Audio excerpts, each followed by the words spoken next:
À même pas 60 ans, Anne Roumanoff peut se vanter de pouvoir fêter ses 35 ans sur scène. Depuis la fin des années 1980, l'humoriste fait rire aux éclats tout un public. Alors pour fêter ça, l'ex-femme de Philippe Vaillant a décidé de monter sur scène. Le 4 décembre prochain, elle montera sur la scène de l'Olympia entourée de ses grands copains du milieu que sont Alex Vizorek, Elise Moon ou encore Virginie Hoc.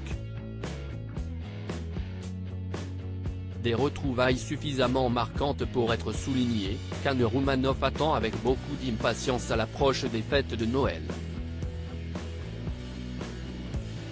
Ce jeudi 17 novembre, Anne Roumanoff était l'une des invitées de C'est à vous, présenté par Anne-Elisabeth Lemoine sur France 5. L'occasion rêvée de revenir sur ses années de carrière, sur son parcours sans faute et ses sketchs à succès, qu'elle reproduira dans quelques jours dans l'une des salles parisiennes les plus réputées. Parmi ces fameuses séquences que personne n'a oubliées, le sketch de la femme refaite, évoquant la chirurgie esthétique abusive pratiquée par une femme. Je ne veux pas en parler. En voyant débarquer son invitée, Anne-Elisabeth Lemoine a directement mis les pieds dans le plat en faisant le parallèle avec Anne Roumanoff. Certes, la maman d'Alice, 27 ans et Marie, 20 ans ne ressemble pas à toutes les candidates de télé-réalité que l'on voit partout ou à Jocelyn Wildenstein, surnommée la femme chat en Amérique, mais elle a elle aussi eu recours à la chirurgie esthétique. Il y a quelques années, Anne Roumanoff a subi une liposuction.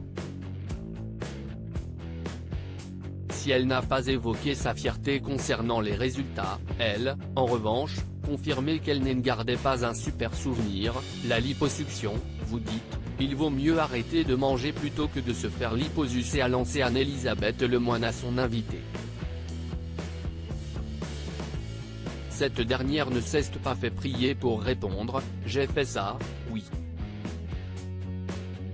Mais je ne veux pas en parler », a répondu Anne Roumanoff, le sourire gêné. Si elle ne le regrette pas, elle n'est toutefois pas certaine de recommencer un jour étant donné la douleur qu'elle a ressentie sur le moment, ça fait très mal. Il faut peut-être souffrir pour être belle mais il ne faut pas abuser non plus.